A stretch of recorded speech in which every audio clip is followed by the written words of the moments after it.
vais commencer mon allocution par rapport au premier sujet qui dit que la Côte d'Ivoire est signataire de la Convention de Budapest contre la cybercriminalité. Mais pour parler de ce sujet, qui pour moi est un élément du sujet qu'Éclaireur en a parlé mercredi, sur le contrôle total par la Côte d'Ivoire de son espace cybernétique, je reviens là-dessus pour dire que l'espace cybernétique, c'est tout ce qui englobe les communications numériques, y compris Internet, les satellites, le réseau téléphonique, et même le hertzien, qui permettent de transporter des données dans un espace défini. Et là, en l'occurrence, ici, on parle d'un territoire, d'un pays.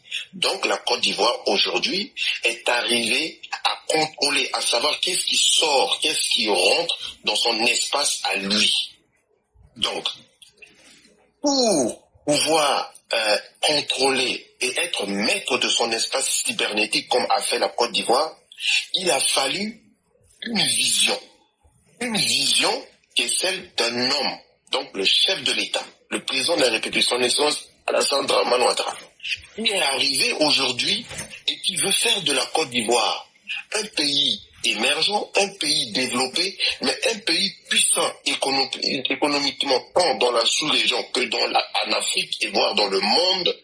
Il a fallu que, il mette des stratégies et des politiques en place. Vous avez vu, dans ce cadre-là, il a commencé par rebâtir une diplomatie forte. Il a rebâti une armée, parce que sans une diplomatie, sans une armée, tu ne peux pas avoir une économie digne de son nom, forte pour aller conquérir de nouveaux marchés, de nouveaux parts de profit à l'extérieur, ou même développer à l'intérieur tes propres capacités pour pouvoir aller vendre à l'extérieur. Donc, il a fallu mettre tous ces éléments-là en place. Et donc, aujourd'hui, ici, nous, on va parler de ce petit bout qu'est le cyberespace dans lequel on trouve la cybercriminalité contre laquelle ils sont allés signer l'accord de Budapest. Alors, donc, pour parler de cela, je vais aller en quelques points pour aller essayer de définir tout cela.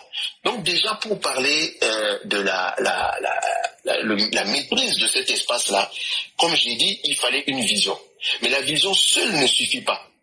Il faut, pêle-mêle comme ça, mettre en place certains mécanismes. Donc il faut d'abord définir un cadre juridique et réglementaire dans lequel tout cela va se faire. Pourquoi on fait ça? Parce que une législation claire dans des domaines comme ceux de la cybersécurité permet de savoir quelles sont les limites de nos actions. Aussi, il faut mettre des normes en place. C'est-à-dire que dans cet espace que tu veux contrôler, il y a différents acteurs. On a des entreprises, on a l'administration, on a tout plein d'entreprises avec des spécificités. Il y a des entreprises comme, par exemple, qui font de la télécommunication, des entreprises commerciales comme les banques, on a l'administration. Il faut établir une norme pour que chacune de ces institutions-là puisse fonctionner sur cette norme. Parce que ça deviendra plus facile pour l'État de pouvoir contrôler ce que font chacun de ces institutions qui évoluent dans son territoire. Alors, après les normes, il faut avoir des lois. Mais la loi ici, dans le cadre de la cybercriminalité ou de la du cyberespace, on parle beaucoup plus de la loi sur la souveraineté numérique. Par exemple, dans ce cas-là, on va parler par exemple l'hébergement des données, des systèmes, ainsi de suite, qui sont interconnectés dans le pays pour pouvoir établir des connexions pour les communications. Une fois que on a établi toutes ces mesures-là dans le cadre juridique et réglementaire, il va falloir, parce que là je vous ai parlé de cybercriminalité, on a parlé des lois et ainsi de suite, il va falloir parler de cybercriminalité, mais de la façon où un État doit interagir avec cela. Alors, un État peut faire de la cybercriminalité, définir dans le droit international, parce que le droit international s'applique aussi à cet espace-là. Donc, un État peut aussi faire de la cybercriminalité, mais beaucoup plus. On parlera pas de cybercriminalité, on parlera beaucoup plus de cyberactivité dans le cas d'un État. Parce qu'un État a le droit de protéger ses actifs, son territoire, mais a le droit aussi d'aller faire de l'investigation qui va l'emmener à sortir de son territoire, donc de son espace, pour aller dans un espace voisin d'un ami ou d'un pays qui a tenté de violer son espace. Donc l'État peut être amené à aller faire cela. Donc le droit international intervient ici pour encadrer tout cela, pour dire ok, chacun a le droit d'être souverain chez lui dans son espace, mais il peut y arriver qu'il y a des États qui vont sortir de leur territoire pour aller dans les territoires des autres, pour aller porter mener des activités. Mais ces activités-là sont définies. En fait, pour dire, quand un État sort de chez lui pour aller dans l'État des autres, ils vont soit commettre faire des activités qui sont des activités de type coercitif, donc qui vont porter préjudice au pays qu'ils ont, on va dire, un peu attaqué, donc ils vont leur faire perdre un résultat, qui vont leur faire perdre un produit, n'importe quoi, ils vont leur faire perdre des données, qui vont perdre un bénéfice sur n'importe quoi. Je peux prendre économique, financier ou ainsi de suite, où ces États-là vont interagir ou vont intervenir dans un domaine qui relève de la souveraineté du pays attaqué. Donc, une fois que ces deux types d'actes sont portés ou menés par un État étranger, là, le droit international donne le droit au pays attaqué de répliquer. Mais la réplique va se faire dans un cadre régi par le droit international. Donc ça donne le droit à ce pays-là d'aller vers le pays qui a attaqué, de se faire réparation. Donc aller contraindre ce pays-là à pouvoir exécuter, à pouvoir se conformer au droit international. Donc les lois, les normes et tout ça que les États doivent mettre en place jouent dans ce registre-là.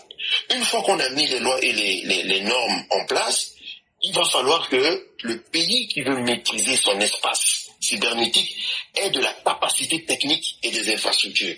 Nous avons vu ici qu'au niveau des infrastructures, la Côte d'Ivoire s'est dotée même de supercalculateurs. Pourquoi les supercalculateurs interviennent dans ce domaine-là? Parce qu'aujourd'hui, l'intelligence artificielle rentre dans le domaine de la cybercriminalité. Donc la défense d'un territoire contre la cybercriminalité aujourd'hui intègre l'intelligence artificielle pour essayer de prédire les actions, essayer d'anticiper, de faire de la prédiction sur d'éventuelles attaques d'un groupe, d'un État, ainsi de suite, vers son territoire. Donc, aujourd'hui, on a vu que la Côte d'Ivoire s'est dotée des dernières technologies sur le marché, a eu à faire des investissements massifs pour pouvoir se doter d'infrastructures numériques, de derniers cris. Et on a vu, il y a des jeunes Ivoiriens qui sont allés au Japon, aller faire des concours qu'ils ont remportés. Ça rentre aussi dans ce cadre-là parce qu'il faut avoir de la capacité technique et des infrastructures. Mais cette capacité technique, il va falloir qu'il y ait de la ressource humaine pour pouvoir gérer ça. Donc ces capacités techniques, des fois, ça rentre aussi dans la création des agences spécialisées, comme les agences contre la cybercriminalité. Nous avons vu que en Côte d'Ivoire, il y avait, avant que l'ANSSI soit mis en place, il y avait des petites agences qui géraient chaque petite parcelle de ce domaine-là. Aujourd'hui, toutes ces agences ont été regroupées en une seule pour pouvoir gérer et traiter des sujets du cyberespace ivoirien. Donc, il faut donc disposer des infrastructures, donc avoir un réseau. Quand on dit réseau, on parle ici des réseaux informatiques souverains. On peut aussi avoir des réseaux isolés. Ça, ce sont des réseaux qui abritent, par exemple, des institutions ou des ressources du pays qui sont critiques. Donc, des réseaux qui sont limités à un certain nombre de personnes ou à un certain nombre d'institutions dans lesquelles des informations très très importantes pour le pays circulent. Donc on peut aussi créer ces réseaux-là, avoir des systèmes de détection ou de réaction face à la cybercriminalité. Bon, ça ce sont les dispositifs matériels. Ici on parlera de firewall et ainsi de suite. Ça ce sont des mots comme ça que j'emploie, mais c'est les termes qui va avec. En fait, c'est des machines qui sont utilisées pour pouvoir contrer une violation de l'espace cybernétique, par exemple de la Côte d'Ivoire. Et toutes ces machines-là sont mises tout autour de l'espace ivoirien. Alors, ici, quand je parle d'espace, il faut imaginer la Côte d'Ivoire au niveau terrestre, imaginer les frontières de la Côte d'Ivoire.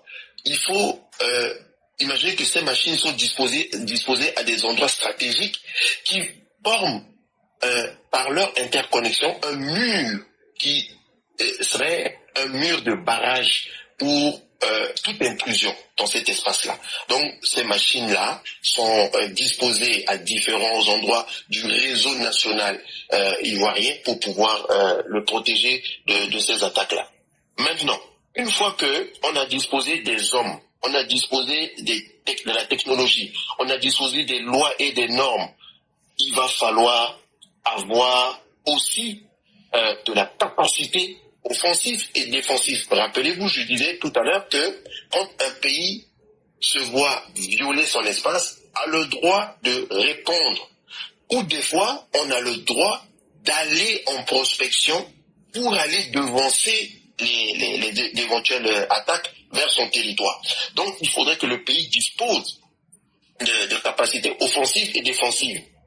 Ce qui se fait aujourd'hui en Côte d'Ivoire, vous avez vu que le responsable de l'ANSSI est un militaire. La plupart des gens qui gèrent cette agence-là sont des militaires. On a vu le général Philippe Mangou qui est revenu de sa mission en Allemagne, je pense, et a été affecté à cette agence-là. Donc, il faut des gens qui connaissent les techniques militaires. Parce que là, ici, on est en train de préparer une guerre. Il faut gérer cette agence-là comme un régiment militaire. Il faut gérer cette agence comme une structure de défense. Qui mieux que les militaires peuvent établir des plans de combat ou de plans de défense d'un territoire. Donc, il faut disposer de ces instruments-là. Donc, disposer de cette capacité. Et donc, on a la défense, la cyberdéfense, donc les militaires qui intègrent la structure pour aider à gérer. On a aussi des capacités. Alors, quand on parle de capacités offensives, ici, on parle aussi de cyberespionnage ou de sabotage. Parce que il peut arriver pour des États d'aller vers des États, on va les appeler ici voyous, ou des États agresseurs, pour les contraindre à respecter les lois, comme j'avais dit, dictées par le droit international, d'aller faire de ce qu'on appelle cyberespionnage, pour voir qu'est-ce qui se dit de l'autre côté, et ou faire un peu de sabotage pour les ramener à la table de négociation pour essayer de les contraindre à respecter le droit. Aussi, il faut avoir de la stratégie, parce qu'une fois que tu as établi une cyberdéfense, tu as les capacités offensives ou défensives, mais il faut aussi que dans ta stratégie, tu aies aussi une stratégie de résilience, c'est-à-dire assurer une continuité en fait de tes services essentiels quand, par exemple, ton territoire est attaqué. Ça veut dire quoi? Ça veut dire que c'est pas tout de pouvoir te défendre ou pouvoir attaquer. Mais si jamais tu es attaqué et que tu n'as pas le temps de réagir, il faut quand même permettre à tes institutions, à tes banques, à tes magasins, à l'administration de fonctionner. C'est-à-dire que les installations informatiques qui sont sur ton territoire, il y a un certain nombre qu'on va identifier comme des éléments stratégiques, que ceux-là ne peuvent pas tomber. C'est-à-dire qu'il va falloir mettre des stratégies en place, c'est-à-dire faire par exemple de la redondance, c'est-à-dire que les mêmes systèmes qui tournent, par exemple, pour la présidence, tu ne peux pas en avoir juste un seul. Tu vas en avoir un, deux ou trois. C'est-à-dire que si le premier tombe, le deuxième peut toujours continuer à fournir un service, même si c'est un service minimum. Mais ça doit toujours continuer à tourner. Parce que l'État ne s'arrête pas. C'est pour ça que vous voyez, par exemple, je vais prendre l'exemple des États-Unis. Quand, par exemple, il y a un problème dans le pays ou une catastrophe, une bombe nucléaire, vous avez, par exemple, Air Force One, qui est, en fait, le bureau du président en miniature dans un avion, et puis il peut rester en vol pendant pratiquement 2 semaines, ou je sais plus, c'est 1 mois, pour pouvoir continuer à gérer le pays. Pas aussi longtemps que le président est encore vivant, il peut encore agir, le pays est toujours debout. Donc, si la communication du président n'est pas coupée, ça dit que la population continue d'écouter sa voix, continue de voir qu'il est en train d'agir, même si on ne le voit pas, ils vont garder espoir et dire que le pays n'est pas tombé, les gens vont continuer à se battre. Donc, il y a des systèmes comme ça, très stratégiques, qui ne peuvent pas tomber, même si on subit une forte attaque. Donc, le pays doit avoir une capacité de résilience. Cette capacité de résilience tient en un seul, en un seul mot, capacité de se relever, capacité de pouvoir se multiplier. Donc, d'avoir des réserves. Et ces réserves-là, ici, c'est-à-dire un système qui tourne, on n'en a pas qu'un seul. Tout ce qui tourne sur le système 1 doit avoir sa copie sur la 2, la 3, la 4. Comme ça, si la 1 tombe, on met la 2, on peut pour que la vie continue. Alors, une fois qu'on a dit tout ça, tous ces éléments que je viens d'énumérer, il faut de la gouvernance dans tout ça. La gouvernance, ça veut dire quoi? Ça veut dire que on a différents éléments d'un système, mais pour que le fonctionne bien, il y ait au-dessus de tout ça, quelqu'un, une entité, puisse organiser le fonctionnement de tout ça. C'est pour cela qu'aujourd'hui, l'ANSSI que vous avez vu a été créé, a été mise en place, parce que quand on va aller voir dans les attributions de l'ANSSI, qu'est-ce qu'on nous dit? On nous dit que l'ANSSI, en fait, le décret, par exemple le décret qui avait été signé, je pense que c'était en octobre ou quelque chose comme ça, en 2024, pour l'ANSSI, je pense, hein, si ma mémoire est bonne, sur l'ANSSI. En fait, à l'ANSSI est concentré toutes les attributions des anciennes agences que j'avais énumérées ici, et ces agences a été divisées contre la lutte vers la lutte contre la cybercriminalité, la sécurité et la protection des systèmes informatiques. Donc, vous voyez que ça fait beaucoup de choses. Pour ce faire, il faut qu'il y ait quelqu'un qui puisse gérer tout ça. Donc l'ANSSI vient pour mettre de l'ordre dans tout ça. L'ANSSI vient pour planifier, parce qu'il y avait une vision, c'est de protéger l'espace cybernétique de la Côte d'Ivoire. Quand tu as la vision, il faut maintenant mettre un programme, une politique en place, et cette politique-là est menée par des hommes sur le terrain. Et donc c'est ça le rôle de l'ANSSI aujourd'hui, c'est de mener cette politique-là pour pouvoir répondre aux besoins du pays dans ce domaine, donc de se protéger son espace cybernétique et pouvoir répondre à la vision qui était celle du chef de l'État, donc de donner à la Côte d'Ivoire la possibilité de protéger ses installations, protéger son économie, protéger son espace cybernétique et faire de la Côte d'Ivoire un pays émergent développé. Donc, l'ANSSI, de sa position, gouverne cet ensemble que je viens de citer. Et aujourd'hui, qu'est-ce qui se passe? Là, je fais un saut pour aller prendre le sujet que vous avez mis dans le direct de ce soir. La Côte d'Ivoire qui est signataire de l'accord de Budapest. L'accord de Budapest est contre la cybercriminalité. Tu ne peux pas protéger ton espace cybernétique et ne pas être signataire de l'accord de Budapest. Parce que si tu n'es pas signataire de l'accord de Budapest, mais c'est comme si tu avais laissé un trou dans ta protection. Ça veut dire que n'importe quel criminel pourrait rentrer, faire ce qu'il veut et ressortir, même si tu arrives à l'arrêter, tu ne peux pas l'emmener plus loin parce que tu n'es pas signataire de cet accord-là. Et donc, ça ne te protège pas.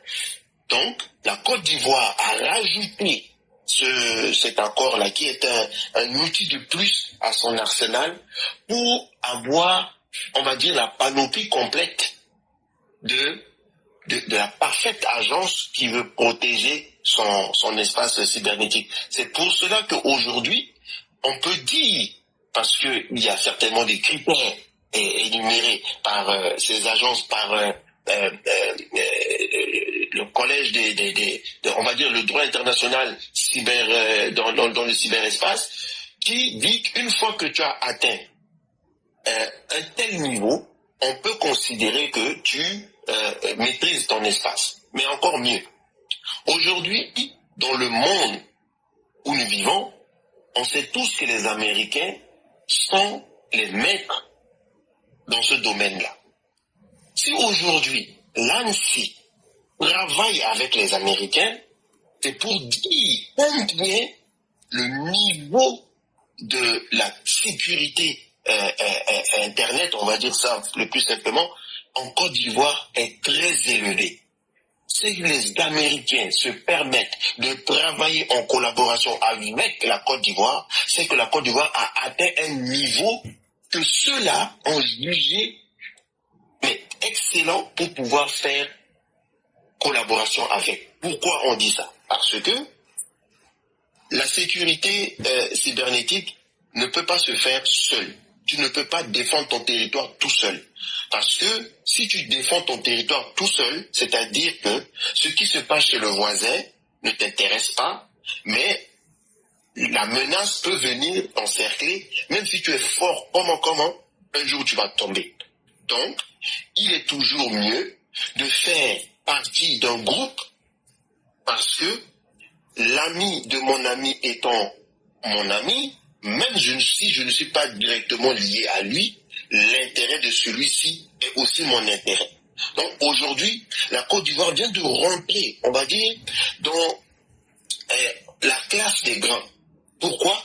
Parce que aujourd'hui, l'Agence nationale de la sécurité des systèmes informatiques de Côte d'Ivoire est reconnue comme une agence de qualité supérieure en qui les Américains, les Européens, on va dire l'OTAN et d'autres peuvent faire confiance pour se protéger des menaces qui viendraient d'Afrique ou de la zone où la Côte d'Ivoire a sa juridiction, sa dominance. À 200%. Oui. Pardonnez, répétez ça en français simple. Donc tu es en train de me dire qu'aujourd'hui, là, la collaboration avec la CIA, là, donc ça veut dire que l'OTAN, les États-Unis et toutes les nations sérieuses, à partir de la Côte d'Ivoire, ils vont pouvoir contrôler toute l'Afrique. Exactement, c'est ça. Ah, non, là, c'est du puissant. C'est du puissant. Est-ce qu'on ne peut pas faire un bruit, là? Non, il faut qu'on fasse un bruit ici. La mer est là. C'est du lourd. Waouh. En fait, aujourd'hui, la Côte d'Ivoire vient d'installer, on va dire, l'OTAN, les États-Unis, la France, l'Europe dans cette zone du monde. Parce que pour qu'ils viennent, il fallait un partenaire fiable.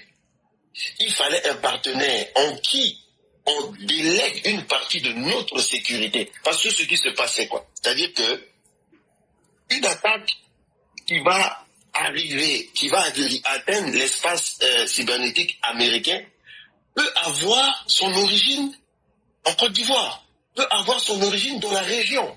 Donc si la Côte d'Ivoire est capable d'intercepter, est capable de faire des investigations, de la proactivité et prévenir ses partenaires pour dire voici ce que j'ai aujourd'hui récolté comme résultat de mes investigations, et à l'analyse de ces données-là, il y a des choses qui sont en préparation chez vous, chez l'éclaireur, chez Mère Sally ou chez même ma maman Geneva. Donc on peut aujourd'hui faire confiance à la Côte d'Ivoire. Donc, ce qui est vrai pour les autres est aussi vrai pour nous en Côte d'Ivoire. C'est-à-dire que tout ce qui est en préparation contre la Côte d'Ivoire à l'extérieur de son territoire va lui être signalé par ses partenaires, parce que faisons partie aujourd'hui d'une équipe qui va surveiller les intérêts les uns des autres. Donc, la Côte d'Ivoire aujourd'hui n'est plus un petit pays.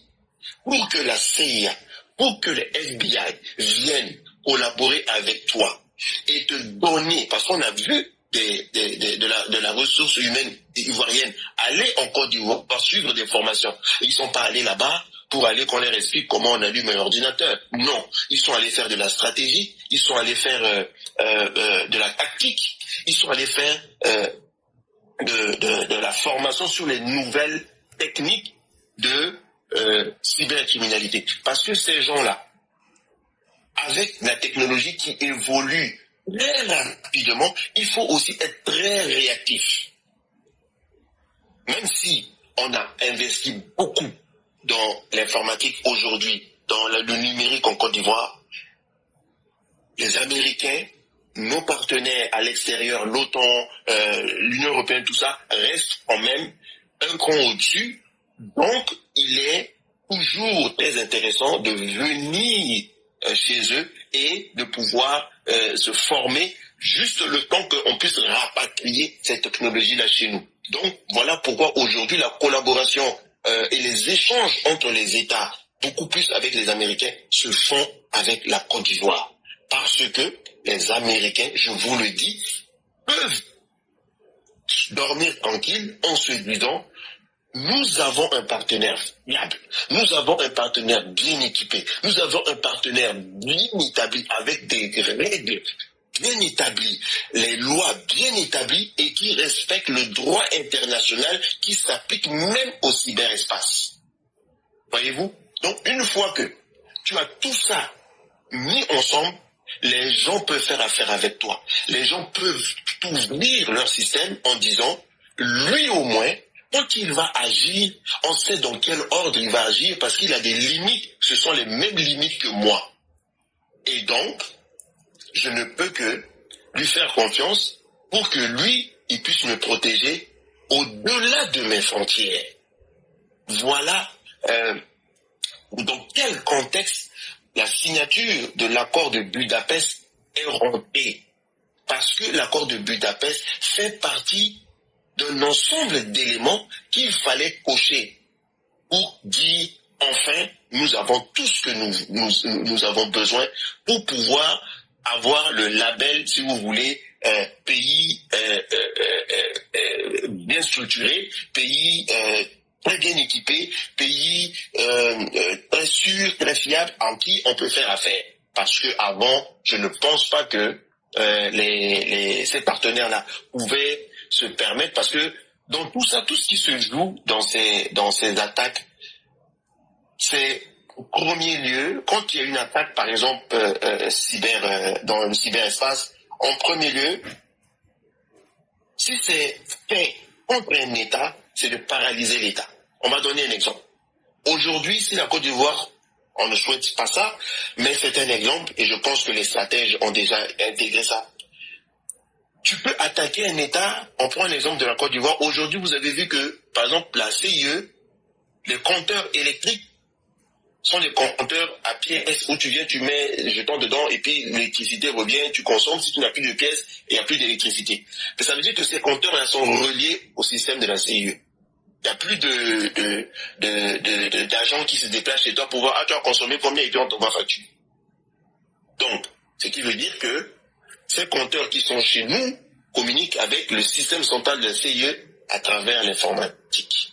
Donc, je peux prendre le contrôle du système de la CIE, analyser le système et mettre tout le pays dans le noir. Ça, c'est le scénario qu'aucun pays ne veut avoir. Aucun. Je peux mettre tout le pays dans le noir, je paralyse tout le système. Aucun pays ne veut de ça. Donc aujourd'hui, il faut protéger la CIE. Aujourd'hui, il faudrait que la CIE collabore, adopte les normes et les lois mises en place par cette agence-là. Parce que si tu veux que je te protège, il faudrait que toi aussi tu respectes moi, mes conditions.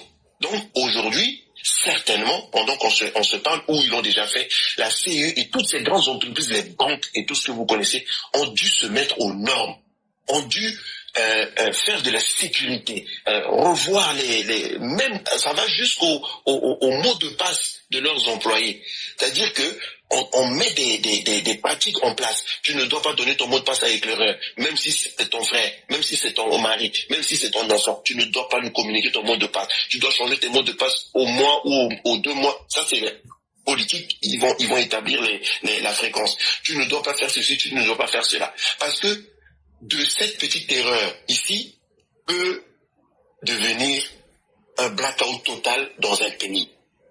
Parce que si tu n'as pas très bien respecté ces consignes-là, n'importe quel petit hacker récupère ça, il peut rentrer dans ton ordinateur, de ton ordinateur, il remonte plus haut, qui est l'ordinateur central, et de l'ordinateur central, il peut se balader partout, il peut faire ce qu'il veut. Donc, c'est pour cela que la sécurité commence toujours par le plus petit élément qui est l'homme. Et quand il y a problème, c'est toujours un problème des hommes. Ce n'est pas les systèmes, puisque ce sont les hommes qui font les systèmes. Le deuxième exemple d'attaque, c'est souvent les données que ces gens-là cherchent. Ceux qui cherchent les données, généralement, c'est pour les vendre. Et quand c'est comme ça, généralement, c'est un groupe privé de cyber criminels qui veulent voler ces données-là pour faire du chantage et pouvoir gagner de l'argent. Donc, ça là aussi, il faut s'en préserver. Parce que le pays a le devoir, de protéger ses citoyens, y compris dans ces choses-là. Même si c'est moi, chez moi, qui est en train de faire mes conneries, mais le pays doit me protéger de ça. Donc, si la criminalité est en interne, on va la traiter. Mais si ça vient de l'extérieur, c'est le pays de me protéger de ça. Donc, la Côte d'Ivoire, aujourd'hui, c'est doté de beaucoup. On va pas rentrer dans les détails pour pas donner trahir des choses, mais c'est doté de beaucoup d'infrastructures qui sont des infrastructures défensives et ils sont aussi des infrastructures offensives. Donc, le pays est bien protégé. Ses partenaires l'ont vu et aujourd'hui, on lui fait confiance pour faire partie de cette grande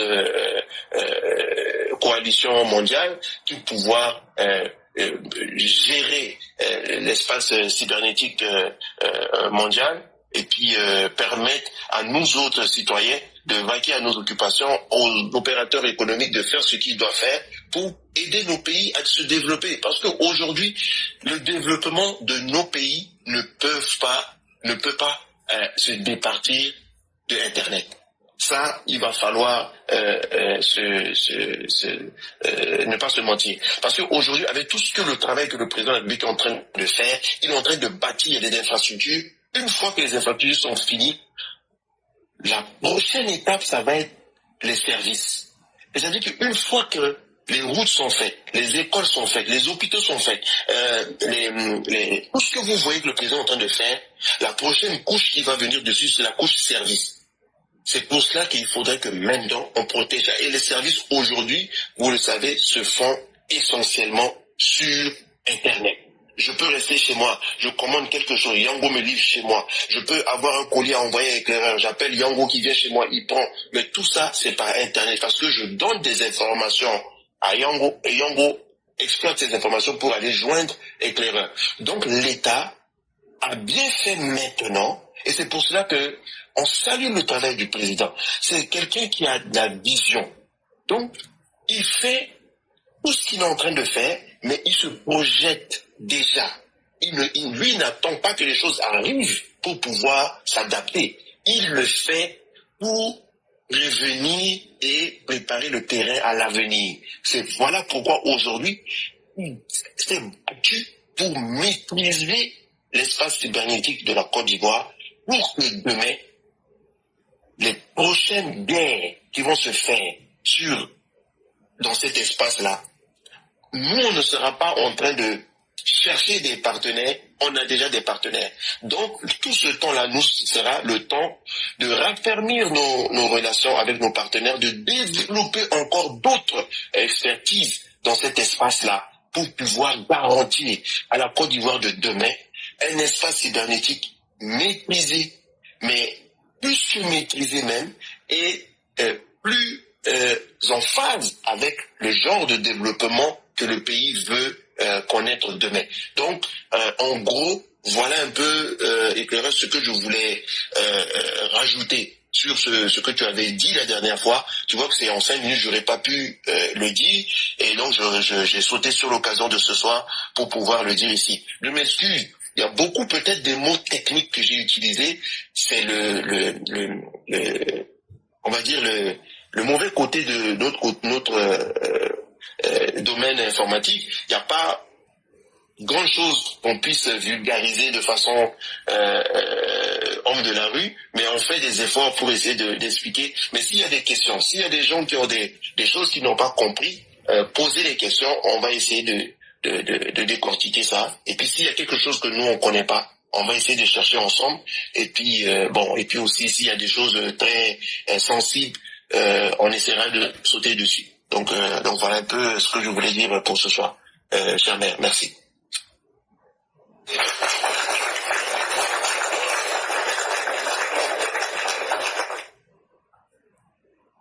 Ouais. Merci beaucoup, enfants des gens. Waouh. Merci pour ce beau développement. Je sais qu'il y a beaucoup qui n'ont pas compris. Je sais qu'au campement chez moi, là-bas, beaucoup n'ont pas compris. Il y a beaucoup de choses, beaucoup de termes techniques que tu as expliqué qu'on n'a pas compris. Voilà. Donc, le professeur éclaireur, je te donne la parole. Merci beaucoup, chère mère, et félicitations à 200%. Et nous attendons ceux qui ont des questions, que ce soit sur Facebook ou bien sur TikTok. Vous pouvez poser vos questions, on va poser.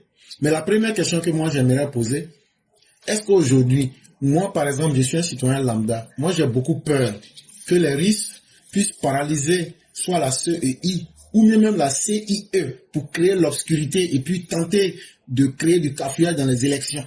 Parce que s'ils arrivent à pirater le site de la CIE pour couper l'électricité, ils peuvent fabriquer des fausses choses et puis balancer ça avant que nous n'ayons accès à l'électricité. S'ils arrivent à paralyser la CEI ou bien à cloner la CEI, est-ce que, à votre avis, les Russes ne comptent pas sur quelque chose pour pouvoir influencer d'une manière assez profonde sur les élections en Côte d'Ivoire? Ok, c'est une très bonne question éclaireur et je pense que c'est une question que beaucoup de nos compatriotes ivoiriens se posent à l'approche des élections. Alors, pour que quelqu'un de l'extérieur puisse influencer sur ce qui se passe dans ta maison, il faudrait que quelqu'un de l'intérieur puisse ouvrir une porte. Il n'est pas anodin que, donc, ce n'est pas gratuit, que c'est maintenant qu'on nous dit que la Côte d'Ivoire est maître de son espace cybernétique. Ça a deux objectifs. Ça a l'objectif de dire à ceux qui veulent ou qui ont des intentions envers la Côte d'Ivoire que tout ce que vous allez faire, assurez-vous, ça ne se passera pas si facilement que vous le pensez. Ça, c'est de 1. De 2, si je dis que l'éclaireur est maître de sa maison, c'est que l'éclaireur connaît tout recoin de sa maison. Même les yeux fermés, même dans le noir, tu peux arriver à te diriger dans ta propre maison. N'est-ce pas? Donc, si je suis maître chez moi, et que celui qui veut venir m'attaquer, il sait que maintenant je suis maître, que ça ne se passera pas aussi facilement, il va essayer de revoir ses plans. Mais le temps qu'il va prendre pour revoir ses plans, c'est ce temps-là que moi j'ai besoin pour pouvoir aussi, je vous avais dit ici, il faut avoir de la capacité défensive mais offensive. C'est ce temps-là que moi aussi j'ai pour aller voir à travers moi, mes agences ou mes partenaires, d'aller voir tout autour de moi ou au-delà de ma zone de juridiction, tout ce qui pourrait venir perturber, par exemple, mes élections. Pour dire quoi? Je vous ai dit, aujourd'hui, la Côte d'Ivoire est rentrée dans une coalition. C'est une patrouille mondiale cybernétique.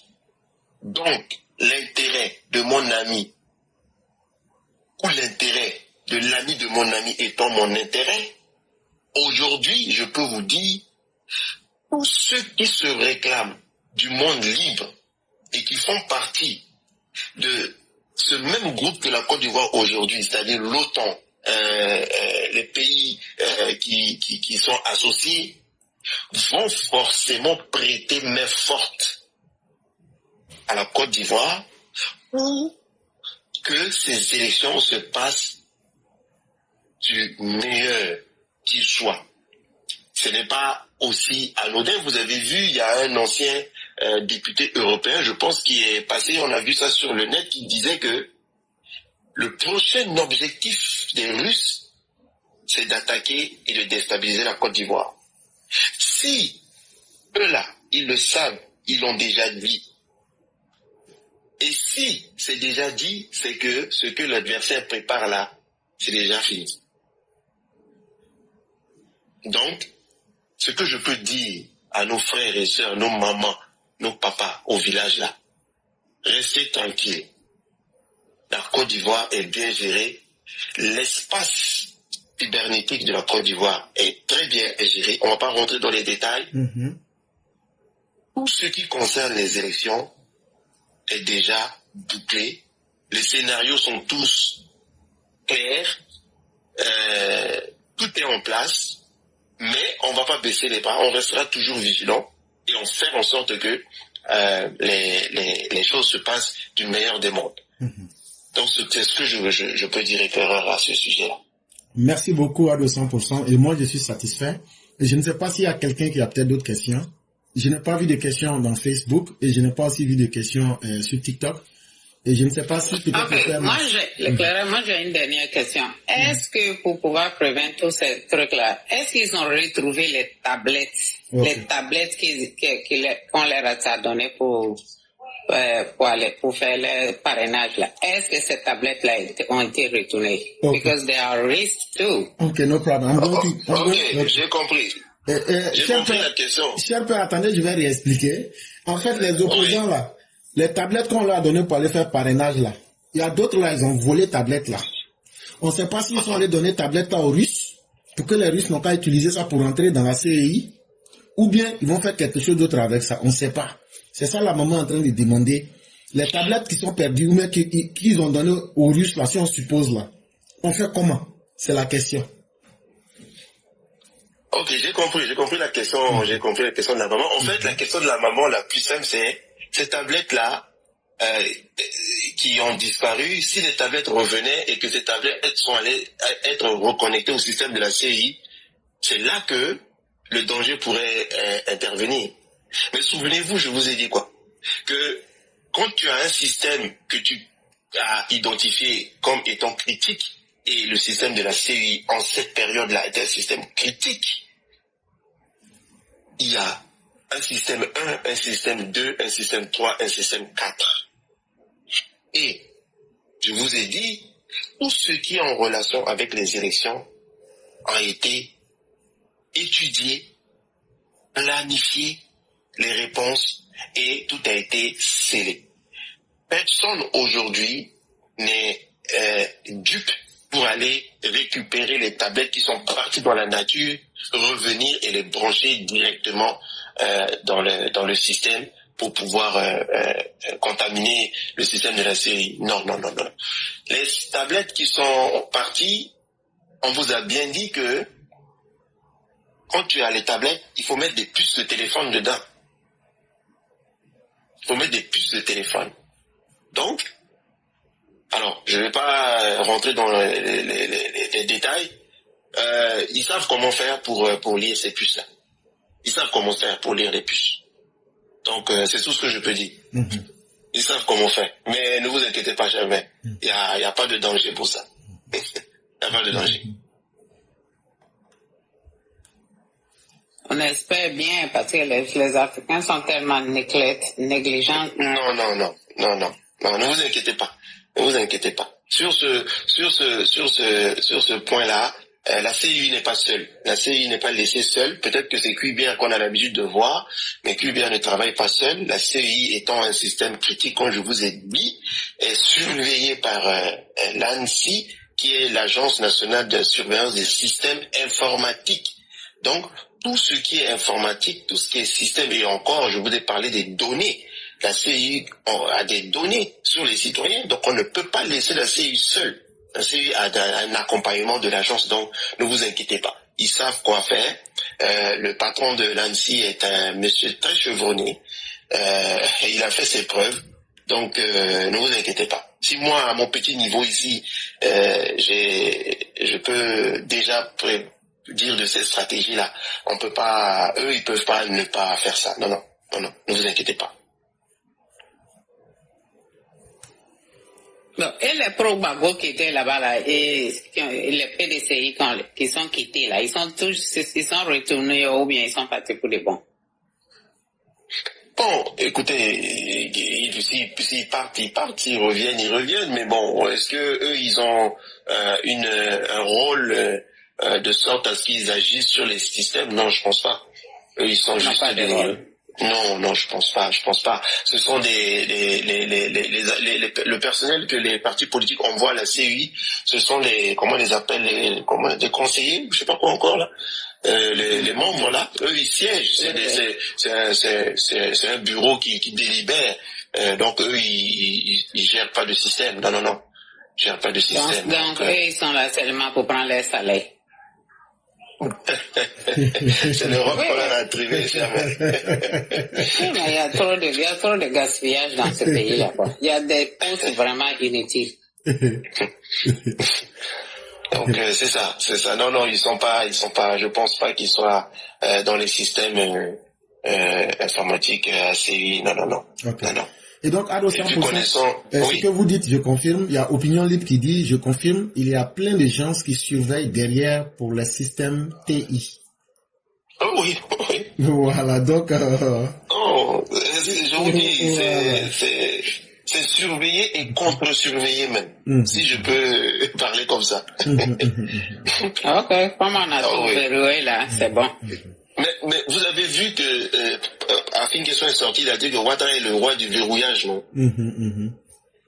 Oui. Tout ce que ces gens-là disent, Oui, il a dit.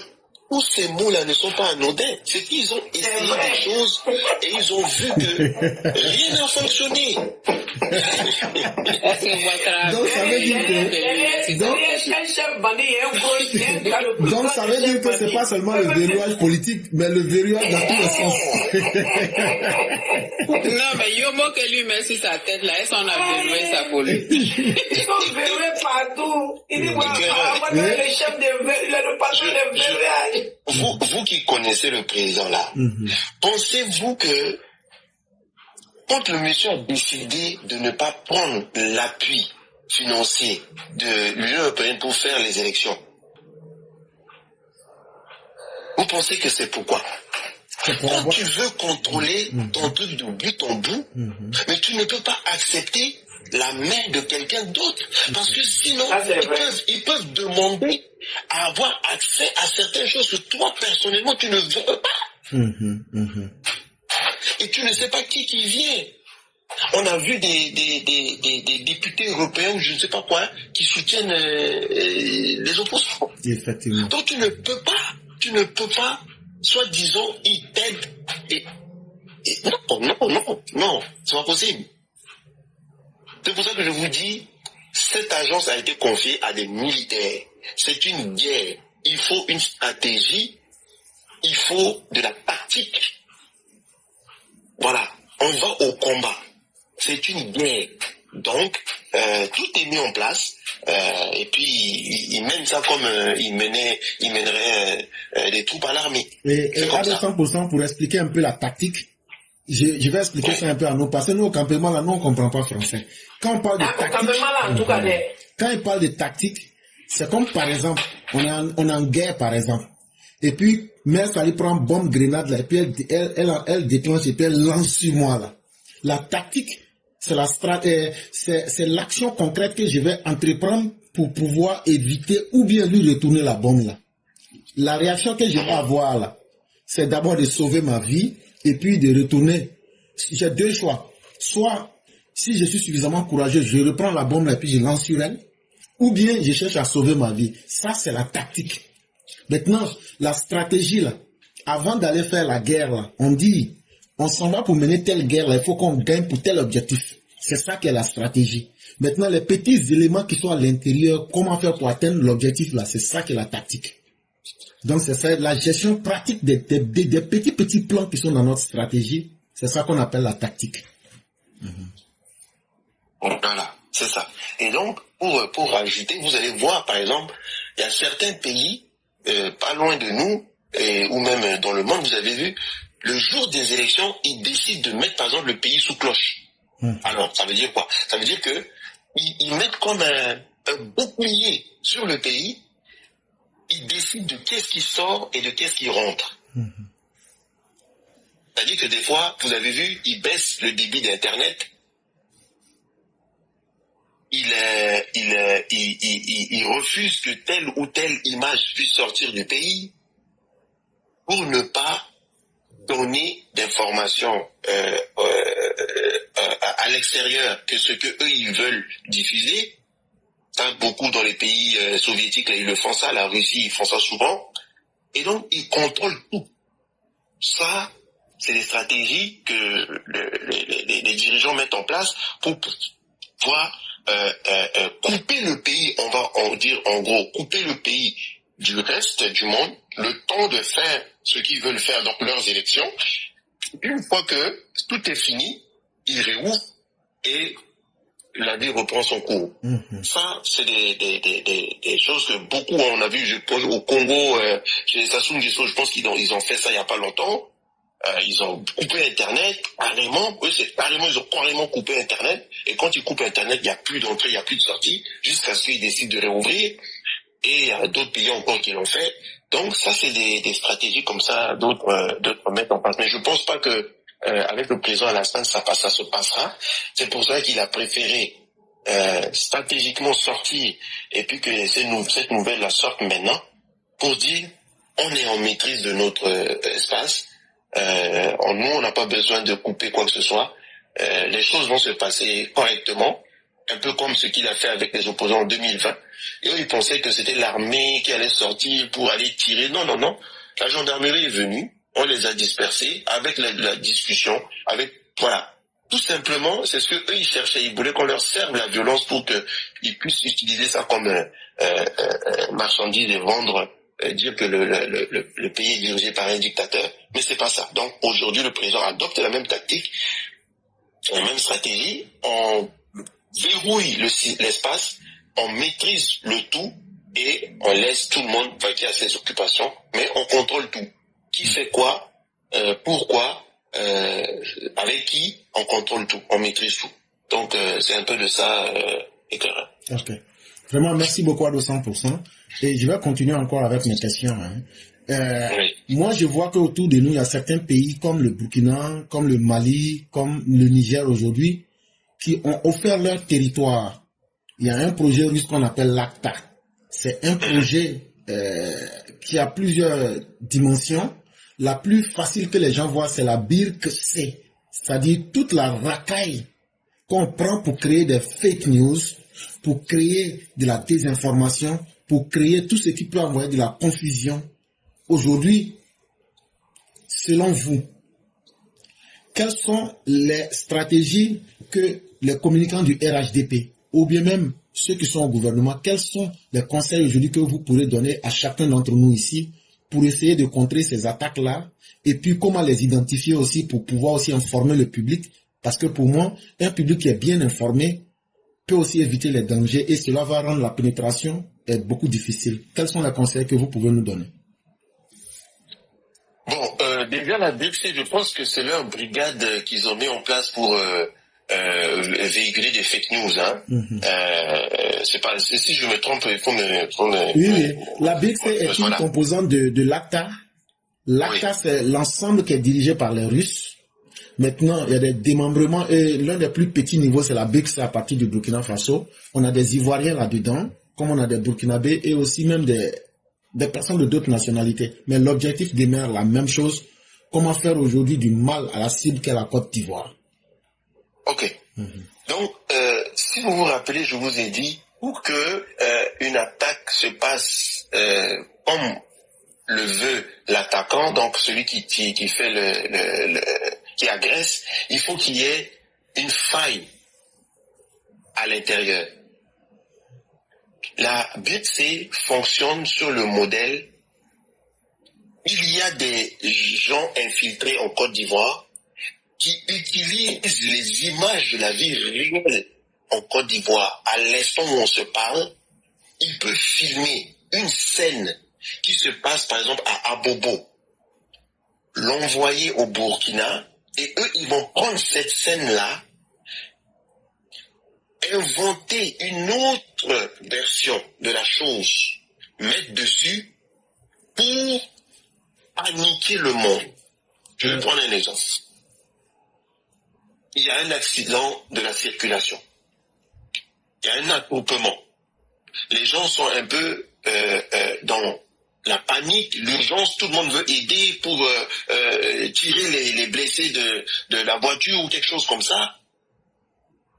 Et ça crée un attroupement. Voyez-vous, on peut prendre cette image-là, communiquer à qui de droit, c'est-à-dire au Burkina.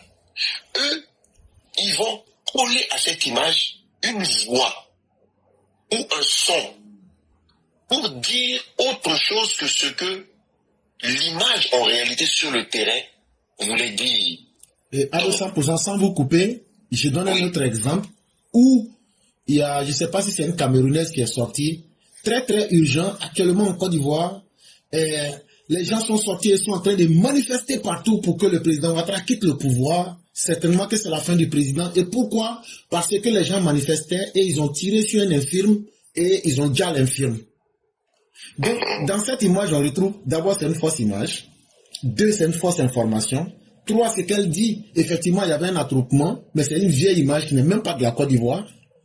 Et ils ont trafiqué une information qu'ils ont collée à cela. Et pour toucher maintenant l'émotion des gens, pour dire que Ouattara est vraiment méchant, on dit dans les manifestants là, ils ont ciblé un infirme.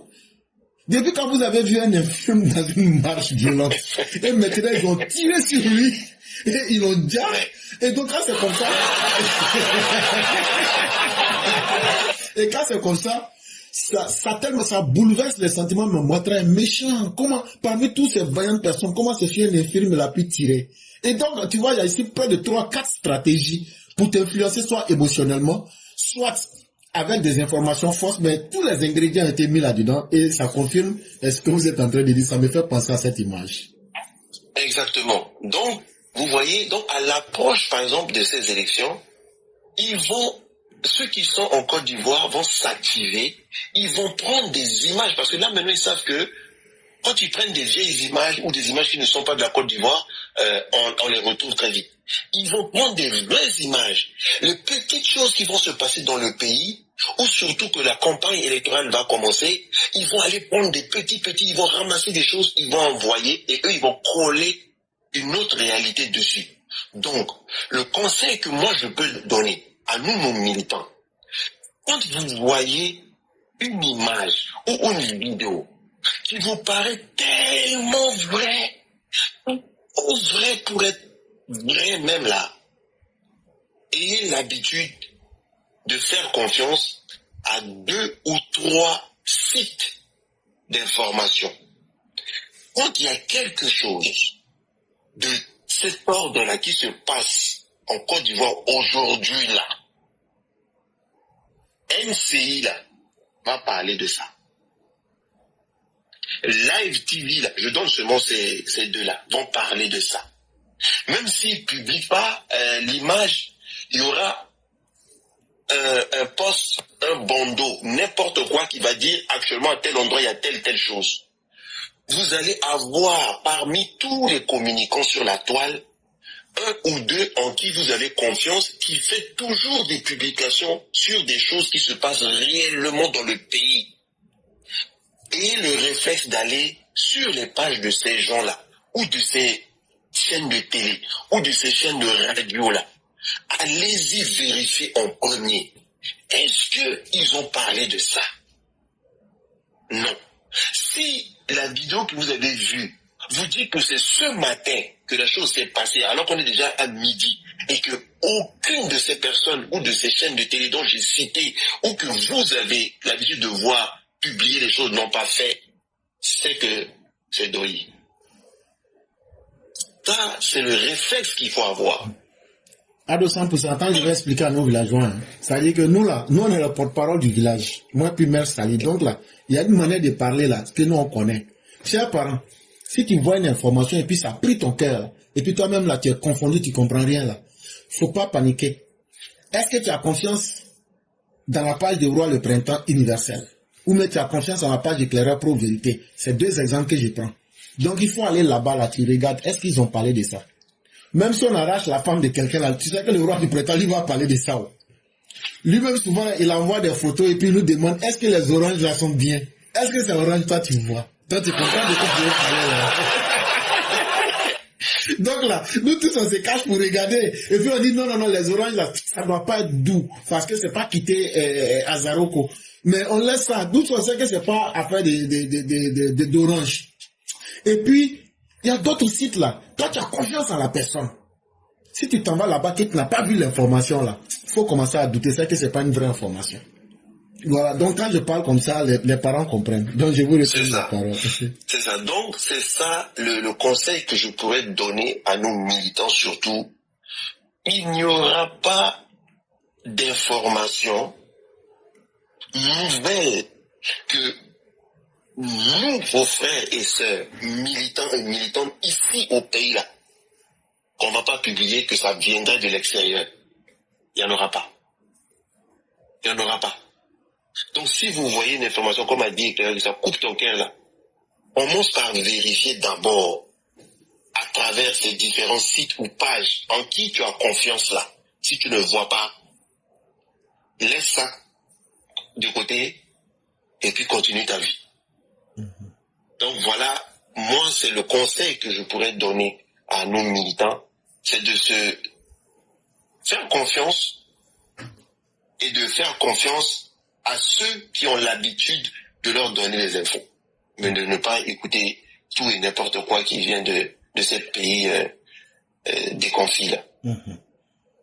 Vraiment, merci beaucoup à 200%. Et en plus de cela, il faut ajouter que, chers militants, nous, les gars du RDR là, on aime trop aller sur le site de Gore, alors qu'on sait que toujours ces mensonges, c'est Doyi là-bas. Pardon. Si toi-même tu t'en vas là, et puis tu t'en vas écouter là, faut garder ce que tu allais chercher là-bas pour toi. Parce que tu sais que c'est des gens qui disent pas la vérité. Faut pas prendre pour venir embrouiller les autres. Ça va beaucoup nous aider aussi. Les informations qu'on donne sur nos sites là, c'est tellement en avance que souvent là, vous-même là, vous avez les vraies informations, mais vous cherchez à vous faire peur. Quittez dans cette mentalité, ça va beaucoup vous aider aussi. En fait, c'est ce que souvent j'ai toujours dit. Je dis les services de renseignement en lien avec tous ces services-là qui sont rattachés au ministère de la Défense et de l'Intérieur travaillent franchement pour le bien-être des Ivoiriens. Mais éclaireur, tiens-toi bien, je suis tombé sur un témoignage. Un témoignage de quelqu'un du PPACI qui s'est dit rescapé des encagoulés. Suis bien le raisonnement. Le monsieur, il est haïtien. Il est haïtien et les gens sont allés l'arrêter. Et quand on l'arrête, on lui demande, on dit, mais est-ce que tu vends de la drogue? On dit non. En fait, c'est pour mettre le point sur la sécurité. On dit non. Il a envoyé à la brigade de gendarmerie. Et la dame qui lui faisait venir de l'argent régulièrement, et il se trouve que la dame là, elle est fédérale du PPACI. Tu vois comment les autorités ne dorment pas. Sur chaque transaction d'argent, Les gens ont les yeux là-dessus. Et le gars, il recevait des sommes comme 300 000, 400 000 tout le temps. Pratiquement tous les 2 jours, en fait. Et les gens débarquent chez lui, on le prend, on l'emmène jusqu'à Abidjan. On pose des questions, ils ont fait venir la dame. Il dit non, que la dame là, on lui a demandé la dame là, c'est qui? Il dit c'est sa maman. On dit non, on n'est pas ici pour jouer à la marraine. Vous êtes qui? Il dit non, c'est le fédéral, machin. Ils ont fait venir aussi la dame. Ils ont trouvé que leurs informations étaient concordantes. On les a envoyés devant un juge et ils ont été libérés. C'est pour dire que tous ceux qui sont dans les mains de la justice aujourd'hui ont des choses à se reprocher, ils ont des choses à avoir. Mais tu vois, ce genre de libération, ça fait plaisir parce que le pays n'est pas un État policier. Et que toutes les informations que les gens recueillent sont des informations qui sont vérifiées. Je pense que cette communication que les gens voulaient faire pour saluer le régime, bien au contraire, a donné beaucoup plus de crédibilité à tout ce qu'on entend. Si on t'attrape, c'est pour vérifier des informations. Si tu n'as rien fait, on te libère. Et ça, je pense que on aura aussi intérêt à communiquer là-dessus pour leur dire que, mais pourquoi ceux qu'on libère là, vous n'en parlez pas? Pourquoi ceux qu'on ne retient pas, vous n'en parlez pas? Et je te dis que tous ceux qui sont retenus ont forcément des choses. Et puis ce qui m'a plu, c'est qu'on les envoyait devant un juge. Donc ça veut dire même la police, même la gendarmerie, même l'exécutif n'a rien à voir là-dedans, c'est le judiciaire. Et ça fait plaisir d'entendre ce genre de choses-là parce que le pays est vraiment sécurisé. Tu te rends compte pour des simples transactions d'argent. Parce que c'est vrai, personne ne peut savoir les activités qu'ils font. S'ils payent des manœuvres ou pas des manœuvres, mais il fallait véritablement que ce soit vérifié. Et effectivement, moi je dis, concernant la sécurité, les gens peuvent dormir tranquilles parce qu'il y a des gens qui ne dorment pas pour les Ivoiriens, quoi. Et ce témoignage-là, après, je te l'enverrai. Si j'ai encore ça, je te l'enverrai. Et tu verras que leur tentative de salir le régime a été véritablement, pour ceux qui analysent bien, a été véritablement une tentative de laver le régime, en fait. Tous ceux qui sont dans les mains de la justice ont des choses à se reprocher. Pourquoi Lina Kwasi n'est pas libre? Parce que les indices concordants, ce que les enfants ont dit là, et ce qu'ils ont vérifié dans les téléphones, étaient concordants. C'est pourquoi il est aux mains de la justice. Et je pense que c'est la meilleure manière de véritablement mettre la justice au cœur du débat, fera que tout le monde se sentira mieux. Certaines personnes vont renoncer à la politique parce que eux, c'est des adeptes du désordre. Et puis ceci dit, pour tous ceux qui viendront pour t'emmerder, il faut leur dire d'aller voir sur le site de l'ONS. Parce qu'un crime n'est jamais parfait, éclaireur. Les gens font des crimes, mais ils ne savent pas que véritablement, au-delà du crime que tu fais, il faut t'assurer que ce que je dis là, est-ce que c'est faisable? C'est l'ONS qui est l'Office national des sports. Ce sont eux qui gèrent toutes les infrastructures sportives depuis que la CAN est arrivée. Ce sont eux qui gèrent. Et l'ONS n'a fait, tu vois, sur le site de l'ONS aujourd'hui, la seule publicité que l'ONS a fait concernant les locations des stades pour des concerts, un stade n'est pas une salle de spectacle. Un stade, pour pouvoir donner un stade pour un spectacle, il y a des procédures à faire. Il faut protéger la pelouse, il y a des trucs techniques, il y a des éléments techniques à faire. Donc, les seuls 2 concerts que l'ONS a publiés, ces 6 derniers mois, c'est les 2 concerts de DDB. Au stade Félix Houphouët-Boigny et au stade de Korogo le 7 août. À part ça, tu ne verras rien. Ce que vous êtes en train de dire... Non, je m'arrête là. Non. Et je vois ça, je suis sur le site au moment où vous parlez, et je vois actualité récente, le concert de l'artiste Didi au stade Amadou Gon. Je vois ça ici, et après je vois infrastructure récente, infrastructure sportive après la CAN. C'est ce que je vois effectivement. La pub a été faite, imagine, la pub a été faite 2 mois avant le concert. Tu vois? Ils ont fait la pub le 24 juin. Le 24 juin 2025 à 8h08 du matin. Voilà. Donc c'est de dire que le crime n'est pas parfait. Donc, ils ont voulu commettre un crime. Mais malheureusement, l'infrastructure choisie n'a pas été la bonne. Donc, tu peux rassurer les gens, tu peux leur dire juste d'aller voir ça. Ils ne comprendront pas. Quand je leur dis, quand j'ai pris l'information à faire remonter, voilà ce qu'on nous a dit. Moi, je crois que ça doit être suffisant. Mais nos militants ont cette habitude de vouloir se faire peur. Et puis, ils veulent que chacun, on les appelle pour leur dire, voilà, tu vas répéter 10 000 fois la même chose. Moi, je n'aime pas ça. Au-delà de cette analyse-là, tous ceux qui sont pour le conseil, c'est des soroïstes qui sont intégrés au RHDP. Effectivement, c'est tous ceux qui... Il n'y a pas 50 000 solutions, on les a découvertes justement avant la campagne, et c'est une très bonne chose. C'est une très bonne chose. Et on sait qui ils sont, et on sait comment les traiter. Moi, déjà, j'ai commencé à me désabonner de tous ces comptes-là, parce que je sais que c'est des venins, c'est des poisons qui sont au sein du parti. Effectivement. Commencez déjà à vous désabonner, parce que quelqu'un qui manque de respect aux militants et qui dit, si vous voulez ne voter pas, Ado va gagner, ce gars-là, il est dangereux. Il n'est pas là pour Ado. Il est dangereux pour Ado. Et il faut faire une opération de désabonnement, mais il y a des gens qui commencent à constater que leur compte commence à réduire. Les lives qui se faisaient les 1000 vues sont abaissés jusqu'à 200 vues aujourd'hui.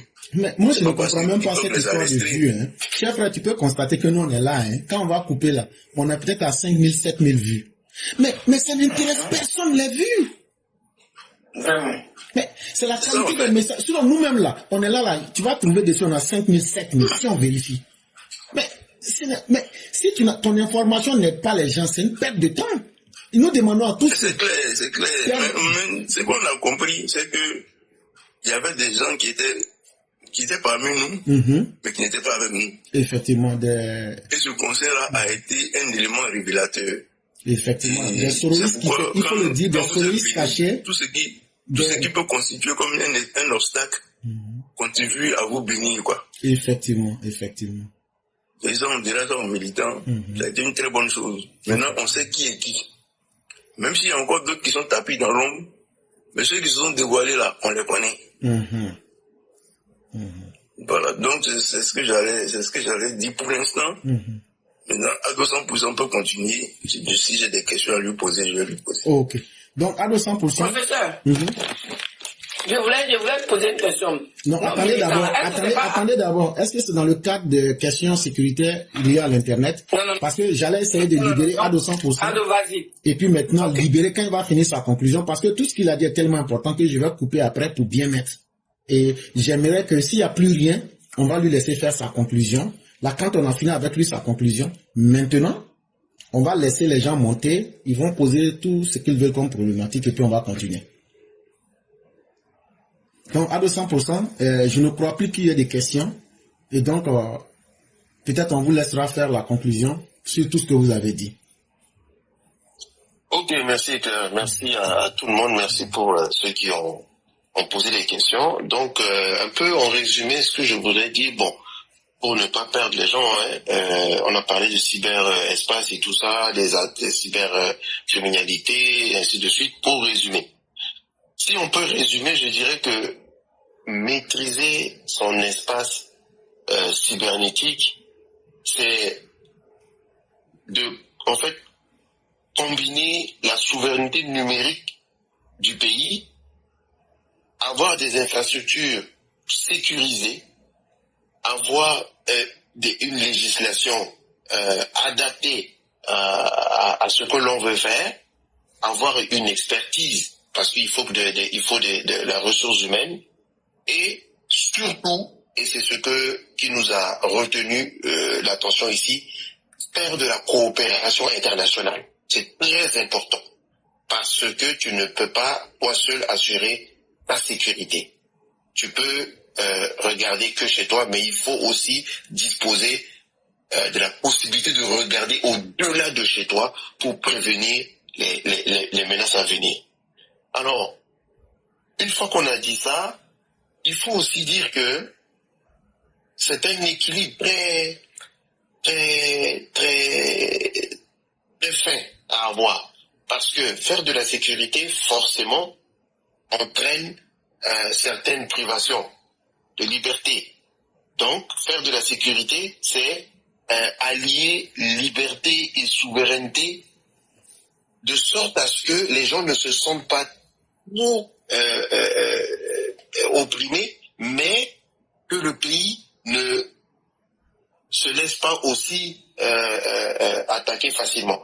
Donc c'est un savant dosage à avoir entre liberté et souveraineté, surtout faire beaucoup de pédagogie pour expliquer aux citoyens le bien fondé de certaines lois, le bien fondé de certaines pratiques, pour dire que tout ce qu'il est en train de faire, c'est pour les protéger, mais beaucoup plus pour protéger le pays et donner une chance au pays de se développer, parce qu'aujourd'hui, comme on l'a dit, et demain, les prochaines guerres vont être des guerres cybernétiques. Ça va être, tout va se faire à distance. Plus personne viendra sur le terrain pour faire. Et d'ailleurs, on commence à les voir. Par exemple, l'armée américaine n'a pas besoin de se déplacer. Les pilotes d'avion sont chez eux. Ils décollent les drones de chez eux. Ils vont faire ce qu'ils ont à faire. Le soir, ils rentrent dormir, embrasser leurs enfants. Donc, tout va se faire dans cet espace-là. Et donc, pour terminer, en résumé, aujourd'hui, la Côte d'Ivoire est maître de son espace cybernétique. On dit merci aux autorités, merci au président de la République qui a eu cette vision-là, mais qui était une vision qui ne pouvait pas ne pas avoir un résultat comme celui-là, d'autant plus qu'il est en train de bâtir la Côte d'Ivoire de demain. Et tout ce qui se fait pour demain se fera avec ce domaine-là, l'Internet. Donc, merci au président de la République de nous doter déjà du futur aujourd'hui.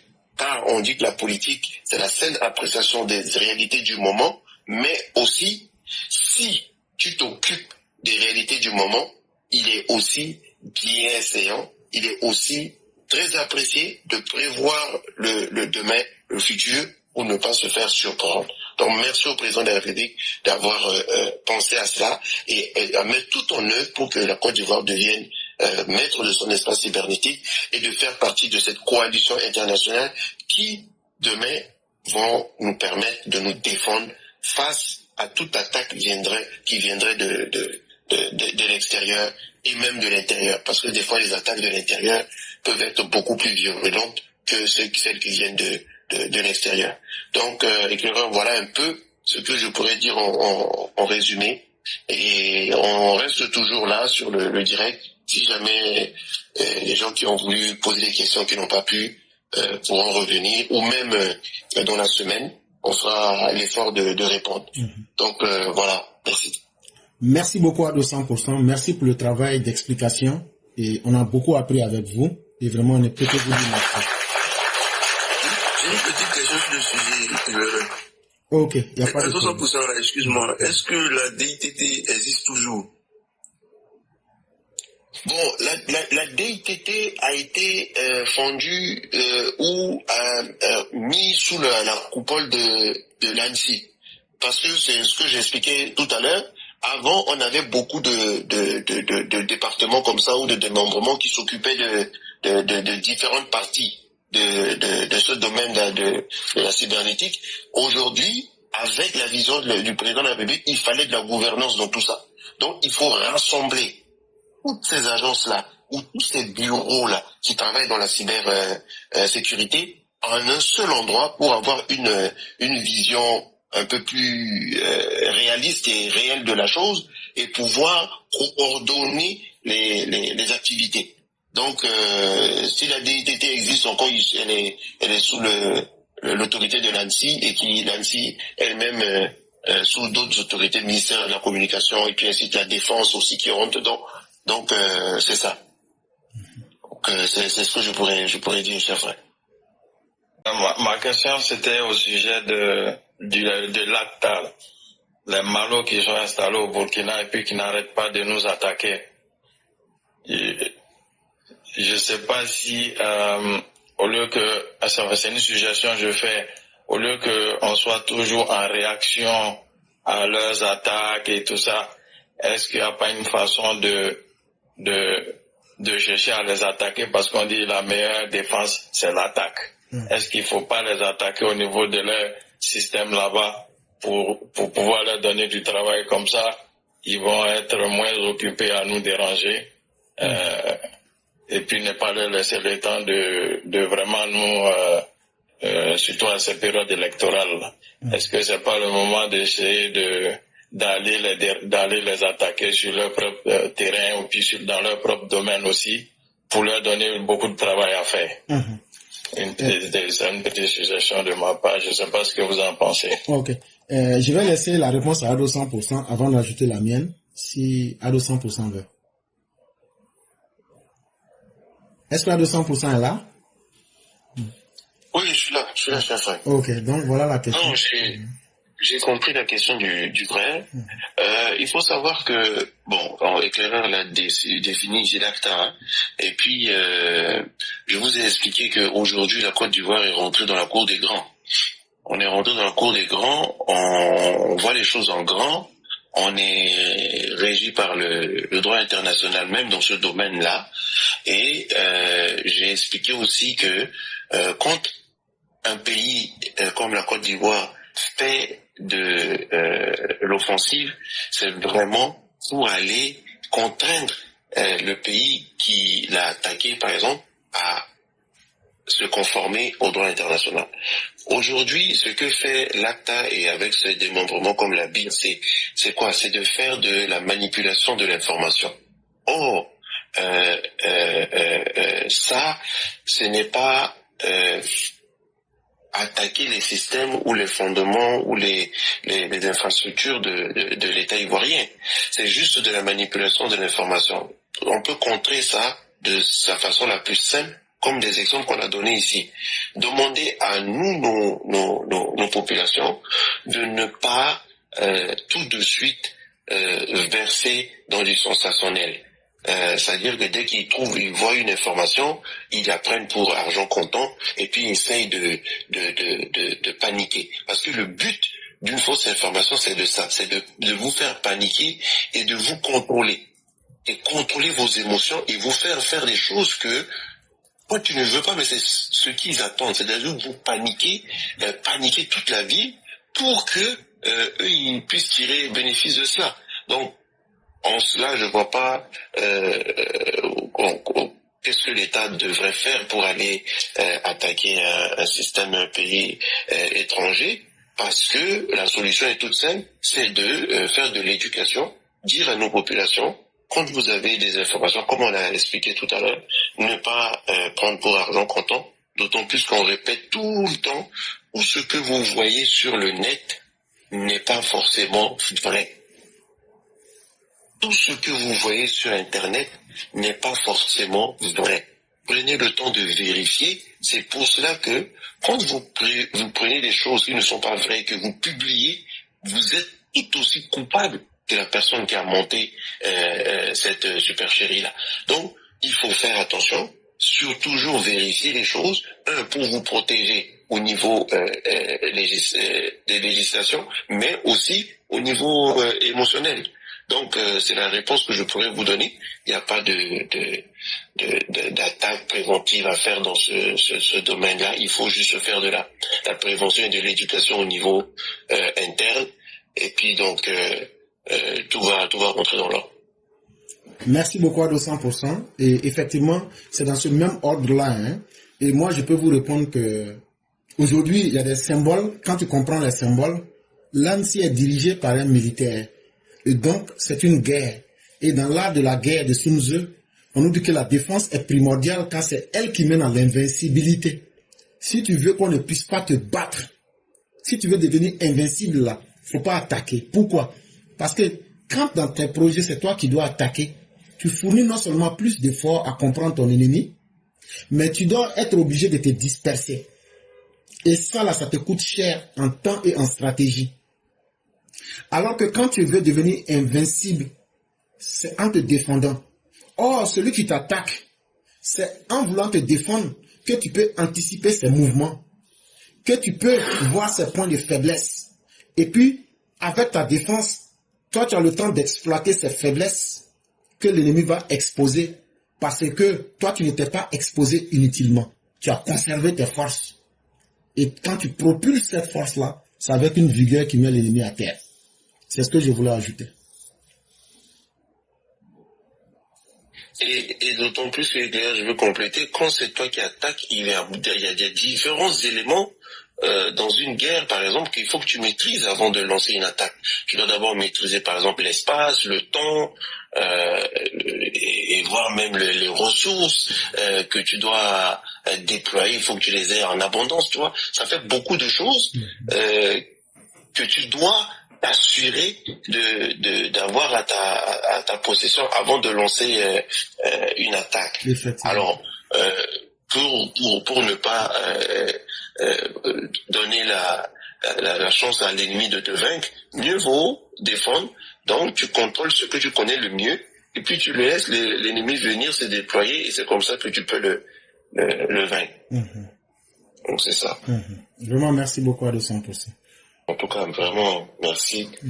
Ça a été très, très instructif, très enrichissant. Encore une fois, il faudrait que les militants se recentrent sur ce qui est de plus important devant nous, c'est-à-dire la pré-campagne, la campagne à venir et la réélection du président de la République, que de se disperser dans tout et n'importe quoi, et que en cette période de campagne, on va encore intensifier le message, on va encore le rendre beaucoup plus accessible à un plus grand nombre, et on va multiplier les interventions sur les plateformes de l'opposition qui essaient de porter le message contraire pour faire paniquer la population, et pouvoir dire à nos frères et sœurs de faire confiance au président de la République comme ils l'ont toujours fait jusqu'à maintenant, et de rester serein. Le pays va demeurer en paix, le pays va connaître des élections tranquilles, et le pays va continuer après le 25 octobre. Tout le monde va vaquer à ses occupations, et on va avancer, continuer le développement qui a été amorcé dans les têtes et sur le terrain.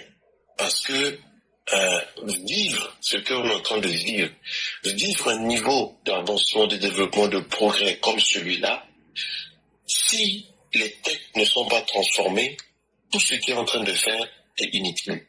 Puisqu'il va falloir entretenir ces choses-là, les faire fructifier et les préserver ou les garder pour les générations futures.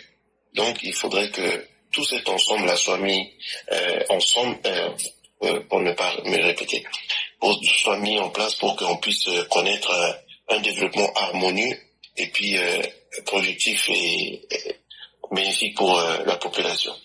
Encore pour toi, éclaireur, je remercie pour ta disponibilité, les efforts que tu mets tous les jours pour venir et puis faire le porte-voix de cette classe-là qui travaille à pas seulement promouvoir le message et vulgariser les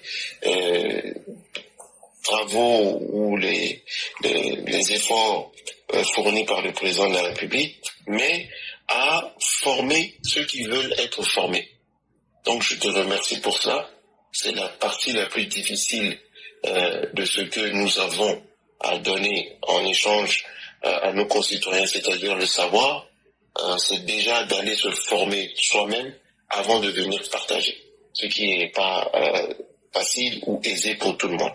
Donc vraiment merci à toi d'avoir toujours l'énergie et puis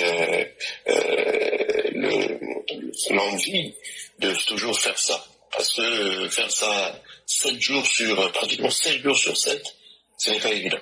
Donc merci à toi, que vraiment Dieu te le redonne au centuple, parce que ce n'est pas l'argent qui est la chose la plus importante à partager, mais souvent les connaissances, parce que de la connaissance peut venir l'argent. Et pour ma tante Sally, bon, même si son canari est cassé, je ne dirais pas que je vais lui acheter un nouveau canari. C'est de dire,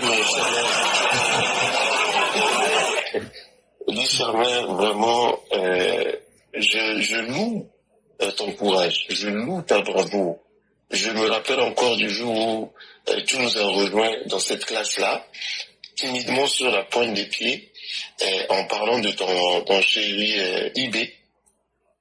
Et ce jour-là, je t'ai découvert. Et aujourd'hui, je peux te dire que tu as vraiment mon admiration, l'engagement, la hargne et puis la conviction que tu as à défendre cette cause-là et à soutenir surtout la cause, tout ton temps que tu mets là-dedans. Vraiment, merci. Merci beaucoup à toi.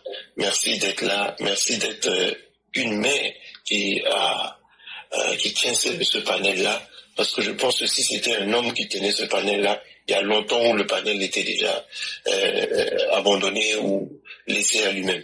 En tout cas, merci à toi. Et à travers toi, je remercie tous les maires qui viennent ici, qui viennent aider à tenir le panel, à animer, à faire des débats, et ainsi de suite. Vraiment, merci à tout le monde. Merci beaucoup et merci à tous les panélistes qui viennent ici tous les jours, Léné Martial, Madingo, tout Léné, Ayédé, tout le monde qui passe ici pour partager la connaissance. Mais vraiment, merci.